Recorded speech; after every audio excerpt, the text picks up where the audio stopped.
Hi, my name is Doug. Welcome to I Think Big Thursdays. Today we're going to think about sex and the Bible.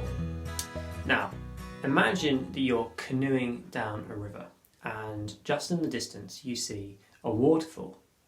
Now, do you paddle all the way to the edge of the waterfall and see how far you can peer over the edge without falling in? Or do you head to the shore and stay in safety? In our lives, there are so many temptations. We're tempted by food, we're tempted by clothes and fashion, and we're tempted by having the latest technologies, and we're tempted by sex.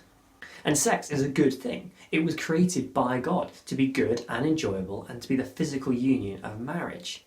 If you don't believe me, there's a whole book of the Bible dedicated to it. It's called Song of Songs. Check it out. But we live in a society which worships sex. In movies, on posters, on adverts, in music and on TV shows, it's everywhere. You can't get away from it, and there's so much of it. In the quality sitcom Friends, between the 6 main characters, they have 85 different sexual partners over the 10 seasons.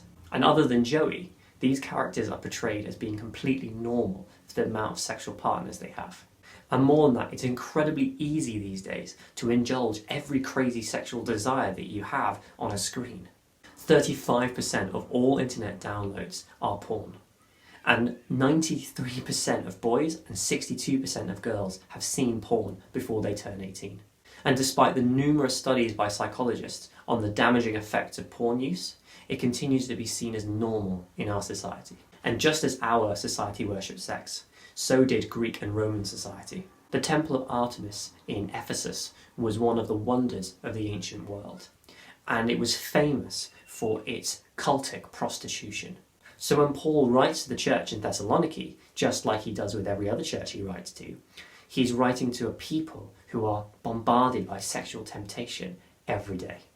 Paul writes, "It is God's will that you should be sanctified, that you should avoid sexual immorality, that each of you should learn to control your own body in a way that is holy and honourable, not in passionate lust like the pagans who do not know God." So how do we do that? Well, the key question to ask yourself around this issue is, who am I becoming by what I do? If you're struggling with temptation in your relationship or in porn, then do like Joseph did when Potiphar's wife threw herself at him. Run away. If you know you're going to be tempted in a situation, don't go into that situation. If you know you struggle with porn, put a filter on your internet so you can't watch it anymore. Now you might think, nah, that's not necessary. I don't need to do that. I'm strong. I can do it. I'm fine. Ask yourself again, who am I becoming by what I'm doing? If you're in a relationship and you're thinking, how far can we go without sinning?